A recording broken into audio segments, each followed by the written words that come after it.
Hello everyone, आप सभी का हमारे यूट्यूब चैनल जेके कॉमर्स क्लासेस में स्वागत है। आज हम आपके साथ निगोशिएबल इंस्ट्रूमेंट एक्ट 1881 के एक मोस्ट इम्पॉर्टेंट टॉपिक जिसका नाम है वेरियस काइंड्स ऑफ बिल, इसको डिस्कस करेंगे। तो चलिए स्टार्ट करते हैं हम अपनी इस वीडियो को। इस वीडियो को शुरू करने से पहले हम ये जानेंगे कि इस वीडियो से हम सीखेंगे क्या। इस वीडियो से हम ये जानेंगे कि बिल का क्या मतलब होता है, और हमारे पास कई तरह के बिल होते हैं जैसे bill of exchange, promissory note, accommodation bill, inchoate bill, undated bill, ambiguous bill, documentary bill और बैंकर ड्राफ्ट। इन सभी का मतलब जानेंगे और ये भी जानेंगे कि बिल का मतलब क्या होता है। तो चलिए सबसे पहले हम लोग ये जानते हैं कि बिल का मतलब क्या होता है। Meaning of a bill: a printed और written statement of the money owed for goods और सर्विस। जब कोई पर्सन माल या सेवा के लिए बकाए पैसे का एक मुद्रित या लिखित विवरण किसी दूसरे पर्सन को लिखता है तो उसे हम लोग बिल कहते हैं। बिल के गाइस कुछ फीचर्स होते हैं, जिसमें से पहला है हमारा बिल के अंदर हमारे पास दो पार्टीज होनी चाहिए, जिसमें से पहली पार्टी होगी जिसका नाम होगा ड्रॉवर और दूसरी पार्टी का नाम होगा ड्रॉई। ड्रॉवर का मतलब होता है जो बिल लिखता है उसे हम लोग ड्रॉवर कहते हैं, और जिसके लिए बिल लिखा जाता है उसे हम लोग ड्रॉई कहते हैं। दूसरा फीचर हमारा होगा जो हमारा बिल लिखा जाएगा वो रिटन और प्रिंटेड फॉर्म में लिखा जाएगा। तीसरा फीचर है हमारा कि बिल के अंदर जो मेकर या ड्रॉवर होगा उसके सिग्नेचर होना उस पर मस्ट है। और चौथा और लास्ट फीचर है कि जब कोई ड्रॉवर ड्रॉई के ऊपर कोई बिल लिखेगा तो उस बिल में एक वैलिड कंसिडरेशन का होना ज़रूरी है।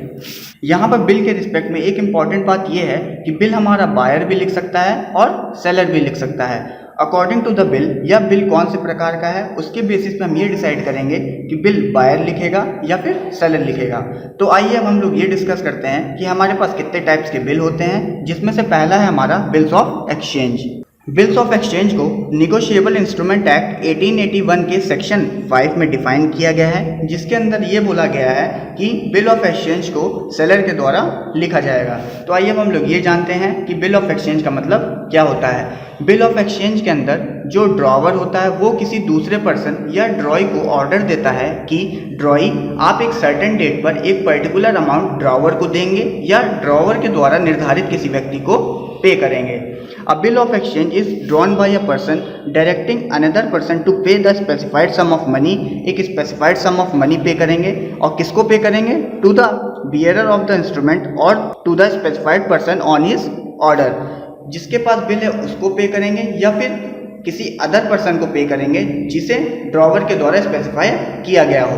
द पर्सन सो डायरेक्टेड और ordered must accept it so that it becomes a bill of exchange. Bill of exchange के लिए एक इम्पॉर्टेंट कंडीशन ये होती है कि जब ड्रॉवर ड्रॉई के ऊपर कोई बिल लिखता है तो ड्रॉई का उस पर एक्सेप्टेंस देना इंपॉर्टेंट हो जाता है, तभी कोई बिल ऑफ एक्सचेंज कहलाता है। तो आइए हम लोग ये डिस्कस करते हैं कि बिल ऑफ एक्सचेंज की कैरेक्टरिस्टिक्स क्या होती हैं। पहली कैरेक्टरिस्टिक्स होती है जो बिल ऑफ एक्सचेंज होगा वो रिटन फॉर्म में होगा। दूसरा कैरेक्टरिस्टिक्स होती है इसकी कि जो हमारा बिल्स ऑफ एक्सचेंज होता है वो अनकंडीशनल होना चाहिए। तीसरी कैरेक्टरिस्टिक्स होती है कि बिल ऑफ एक्सचेंज के ऊपर ड्रॉवर के या फिर डेटर के या फिर मेकर के सिग्नेचर होना ज़रूरी है।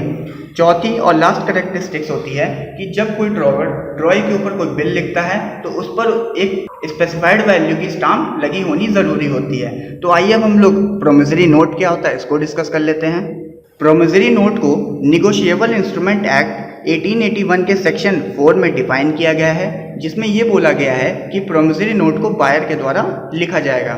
प्रोमिसरी नोट के अंदर जो ड्रॉवर होता है यानी कि बायर ड्रॉई को यानी सेलर को प्रॉमिस करता है कि वो एक स्पेसिफाइड अमाउंट का पेमेंट एक पर्टिकुलर डेट पर उसको कर देगा। According to section 4, a promissory note is an instrument in writing. जो हमारा प्रोमिसरी नोट होता है वो रिटन फॉर्म में होता है। Containing N unconditional undertaking signed by the maker. जो हमारा प्रोमिसरी नोट होता है वो अनकंडीशनल होता है और उस पर मेकर के सिग्नेचर होते हैं। To pay a certain sum of money only to और to the order of a certain person और to the bearer of the instrument. Promissory note के अंदर जो बायर बिल का पेमेंट करता है वो सेलर को करता है या फिर सेलर के द्वारा किसी स्पेसिफाइड पर्सन को करता है। अब गाइस हम लोग ये डिस्कस करेंगे कि बिल ऑफ एक्सचेंज और प्रोमिसरी नोट में डिफरेंस क्या होता है। जो हमारा बिल ऑफ एक्सचेंज होता है वो सेलर के द्वारा लिखा जाता है, बट प्रोमिसरी नोट को हमारा बायर के द्वारा लिखा जाता है। दूसरा डिफरेंस ये होता है कि बिल ऑफ एक्सचेंज के अंदर सेलर बायर को ऑर्डर देता है कि आप एक सर्टेन टाइम पीरियड पर एक सर्टेन अमाउंट का पेमेंट करेंगे। बट प्रोमिसरी नोट के अंदर बायर सेलर को प्रॉमिस करता है कि वो एक सर्टेन अमाउंट का पेमेंट एक पर्टिकुलर डेट पर कर देगा। तो आई होप आपको प्रोमिसरी नोट और बिल ऑफ एक्सचेंज का मतलब समझ में आया होगा और इन दोनों में क्या बेसिक डिफरेंस है ये भी क्लियर हुआ होगा। तो आइए हम अपने नेक्स्ट बिल की तरफ चलते हैं, जो कि है हमारा अकोमोडेशन बिल। गाइस, जैसा कि मैंने मीनिंग ऑफ बिल में क्लियर किया था कि जब कोई ड्रॉवर ड्रॉई के ऊपर कोई बिल लिखता है तो उसमें कंसिडरेशन का होना ज़रूरी है। अकोमोडेशन बिल का मतलब होता है कि जब ड्रॉवर ड्रॉई के ऊपर कोई बिल लिखता है और उसमें कोई एक्चुअल कंसिडरेशन प्रिवेल नहीं करता है तो ऐसे बिल को हम लोग अकोमोडेशन बिल कहते हैं। ऐसे बिल बेसिकली फ्रेंड्स या रिलेटिव्स के लिए लिखे जाते हैं। तो आइए इसको हम लोग पढ़ लेते हैं। Those bill which are drawn without any actual consideration merely to help out friends or relative are known as accommodation bill। जो accommodation bill होते हैं वो without actual consideration के लिखे जाते हैं और जो हमारे accommodation bill होते हैं ये बेसिकली friends और relative के लिए लिखे जाते हैं। तो आइए अपने नेक्स्ट बिल की तरफ चलते हैं, जो कि है इनक्विटी बिल। फ्रेंड्स, जैसा कि हम लोग जानते हैं बिल के दो पार्टीज होती हैं, एक होती है हमारी ड्रॉवर, एक होती है हमारी ड्रॉई। ड्रॉवर वो होता है जो बिल को लिखता है और ड्रॉई वो होता है जिसके लिए बिल लिखा जाता है। इसका मतलब ये है कि ड्रॉवर ड्रॉई के ऊपर बिल लिखता है। जब कोई ड्रॉवर ड्रॉई के ऊपर बिल लिखता है और वो बिल अगर फुल्ली ब्लैंक है या फिर पार्टली ब्लैंक है और ड्रॉवर ये मानकर चलता है कि वो जो फुल्ली ब्लैंक बिल है या फिर पार्टली ब्लैंक बिल है उसको ड्रॉई के द्वारा भरा जाएगा, तो ऐसे बिल को हम लोग इनक्विटी बिल कहते हैं। तो आइए इसको हम लोग पढ़ लेते हैं। When any person signs, stamps and delivers to another person a totally blank bill or an instrument which is only partly filled up and authorizes such person to fill up the remaining part of the instrument, such an instrument is known as inquiry bill। अगर कोई ऐसा bill है जो कि totally blank है या फिर आधा भरा हुआ है और ड्रॉवर ये मानकर चलता है कि आधे भरे हुए बिल को या जो पूरा खाली बिल है उसको ड्रॉई के द्वारा भरा जाएगा, तो ऐसे बिल को हम लोग इनक्विटी बिल कहते हैं। तो आइए हम लोग नेक्स्ट बिल की तरफ चलते हैं, जो कि है हमारा अनडेटेड बिल। अनडेटेड बिल को एज पर सेक्शन 18 के अंदर डिफाइन किया गया है, जिसमें बोला गया है जब कोई बिल ड्रॉवर के द्वारा ड्रॉई के ऊपर लिखा जाता है तो उस बिल में डेट का होना ज़रूरी होता है। यदि ड्रॉवर के द्वारा कोई ऐसा बिल ड्रॉई के ऊपर लिखा गया है जिस पर डेट मेंशन नहीं है तो ऐसे बिल को हम लोग अनडेटेड बिल कहते हैं। और यहाँ पर ड्रॉई के पास ये अधिकार आ जाता है कि वो उस अनडेटेड बिल पर डेट मेंशन कर दे, और अगर यहाँ पर ड्रॉई गलत डेट भी मेंशन कर देता है तो वहाँ पर ऐसा माना जाएगा कि वो डेट जो ड्रॉई ने मेंशन करी है बिल में वो डेट करेक्ट है। तो आइए इसको हम लोग पढ़ लेते हैं। The holder of an undated instrument may enter the date of drawing or acceptance। जो हमारा ड्रॉई होता है उसके पास ये अधिकार आ जाता है कि वो अनडेटेड बिल पर डेट मेंशन कर सकता है। In case the holder of an instrument bona fide enter a wrong date, then such date will be considered as correct as long as all other legal। और यहाँ पर ड्रॉई अगर कोई गलत डेट भी मेंशन कर देता है तो वहाँ पे ये माना जाएगा कि वो डेट सही है। तो आइए हम लोग अपने नेक्स्ट बिल की तरफ चलते हैं, जो कि हमारा है एम्बिगुअस बिल। एम्बिगुअस बिल को हम लोग अनक्लियर बिल भी कहते हैं। If an instrument is written in a such manner that it can be classified as both a promissory note as well as bill of exchange, then such an instrument is known as ambiguous bill. अगर कोई bill drawer के द्वारा ड्रॉई के ऊपर ऐसा लिखा गया है कि उसको देखने से प्रॉमिसरी नोट भी वो लग रहा है और साथ ही साथ बिल ऑफ एक्सचेंज भी लग रहा है, तो ऐसे बिल को हम लोग एम्बिगुअस बिल कहते हैं। तो आइए हम लोग नेक्स्ट बिल की तरफ चलते हैं, जो कि है डॉक्यूमेंट्री बिल।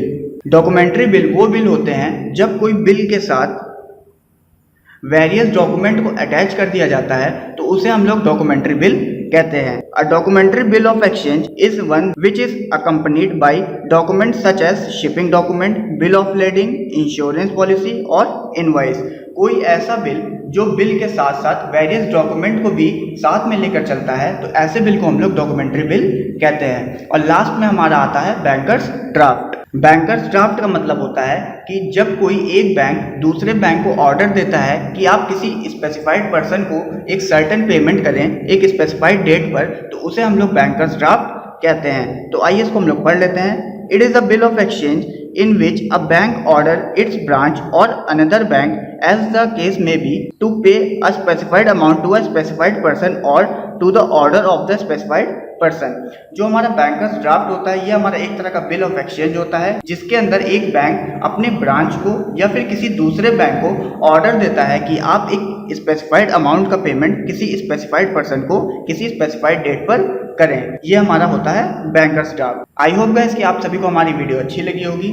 अगर आपको हमारी वीडियो में किसी तरह की कोई कमी लगी हो तो आप कमेंट बॉक्स में अपना सजेशन दे सकते हैं, हम आपके सजेशन का वेट करेंगे। और गाइस अगर आपको हमारी वीडियो इन्फॉर्मेटिव लगी हो तो हमारी वीडियो को लाइक करिए, शेयर करिए, कमेंट करिए और साथ ही साथ हमारे चैनल जेके कॉमर्स क्लासेस को सब्सक्राइब करिए और उसके बगल में जो बेल आइकन दिया हुआ है उसको भी प्रेस करिए ताकि हमारे द्वारा बनाई गई वीडियो की नोटिफिकेशन आपके पास सबसे पहले पहुंचे। तो thank you so much guys.